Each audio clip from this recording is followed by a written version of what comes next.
Hi hello నమస్తే. నేను journalist Sai. మొత్తానికి తెలంగాణ రైతులకి సీఎం రేవంత్ రెడ్డి గారు కొంత కాదు, చాలా ఆలస్యమైన గుడ్ న్యూస్ చెప్తున్నారండి. ఈ నెల అంటే ఏప్రిల్ 15వ తేదీలోపు రెండో విడతకు సంబంధించి రైతు భరోసా నిధులు జమ చేయబోతున్నట్టు చెప్తున్నారు. ఇప్పటికే చాలా లేట్ అయిపోయింది. యాక్చువల్గా గతంలో ఈ సీజన్ ఏదైతే ఉందో ఇప్పుడు ఖరీఫ్ సీజన్ కోసం సీజన్ స్టార్ట్ కాకముందు ఇచ్చేది రైతు భరోసా. కానీ సీజన్ అంతా అయిపోయింది ఆల్రెడీ. ఇప్పుడు ఇస్తున్నారు సెకండ్ ఫేజ్.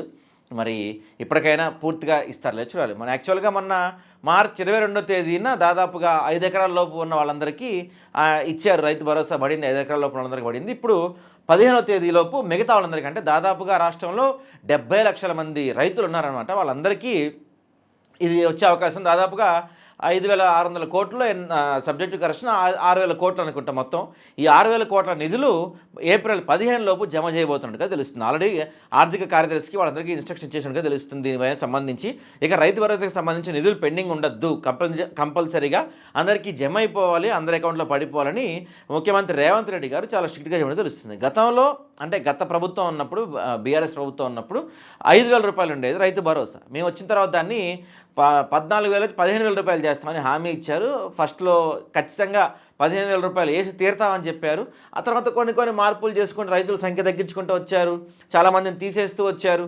ఇప్పుడు ఏం జరిగింది, చివరికి 7,500 రూపాయలు ఇచ్చే పరిస్థితి లేదు. చాలా కష్టంలో ఉంది ఆర్థిక శాఖ, బడ్జెట్ అసలు ఏం లేదు, చాలా దారుణంగా ఉంది పరిస్థితి అని చెప్పి రైతులకి 6,000 ఇవ్వటం మొదలుపెట్టారు. సరే, ఇక రైతులందరూ కూడా ఇక చచ్చిన పెళ్ళికి వచ్చిందే కట్నం అన్న చందాన 5,000 నుంచి 6,000కి ఒక 1,000 ఎక్కువ వస్తుంది కదా అనుకుంటే పరిస్థితులు ఇంకా దారుణంగా తయారవుతూ ఉన్నాయి. ఖరీఫ్ రబీలో అంతే చేశారు, ఖరీఫ్ సీజన్లో అంతే చేశారు, పోయిన సంవత్సరం అంతే చేశారు, మధ్యలో సంవత్సరం ఎత్తేసారు అనుకోండి, అది వేరే విషయం. ఒక సీజన్ అయితే లేపేశారు ఇవ్వకుండా. ఇప్పుడు ఆ పెండింగ్ ఉంది ఇవ్వలేదు ఇంతవరకు. ఫస్ట్ ఇయర్లో పెండింగ్ ఉన్న రెండు పంటలకి ఇవ్వలేదు, ఖరీఫ్కి రబీకి. సెకండ్ ఇయర్లో ఇచ్చారు, ఇప్పుడు కొంత ఇచ్చారు.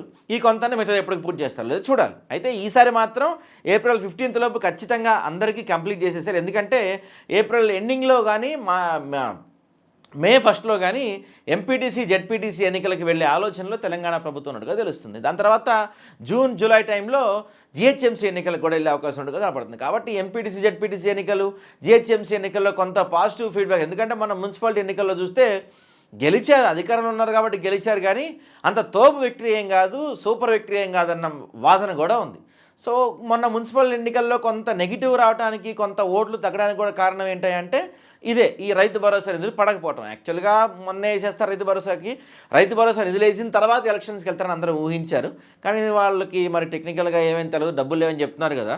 మరి డబ్బులు లేవని చెప్పో ఏం జరిగిందో తెలియదు, కానీ రైతు భరోసా నిధులు వేయటం ఆలస్యమైంది. దానికి తగ్గట్టుగానే మున్సిపల్ ఎన్నికల్లో మనం ఫలితాలు చూసాం. సో ఈసారి ఎంపీటీసీ జెడ్పీటీసీ ఎన్నికలకు వెళ్ళాలంటే ఖచ్చితంగా రైతు భరోసా పూర్తి చేయాల్సిందే అని నాయకులందరూ కూడా ముఖ్యమంత్రి గారు చెప్పినట్టుగా తెలుస్తుంది. సో ఖచ్చితంగా ఈసారి ఏప్రిల్ 15 లోపు పూర్తి అయిపోవాలి. ఆ తర్వాతే ఎంపీటీసీ జెడ్పీటీసీ ఎన్నికలకు వెళ్ళే అవకాశం ఉండగా తెలుస్తుంది. సో రైతులకైతే శుభవార్త, నిజమైన రైతులకైతే శుభవార్త. కొంచెం లేట్ అయినా డబ్బులు వస్తున్నాయి.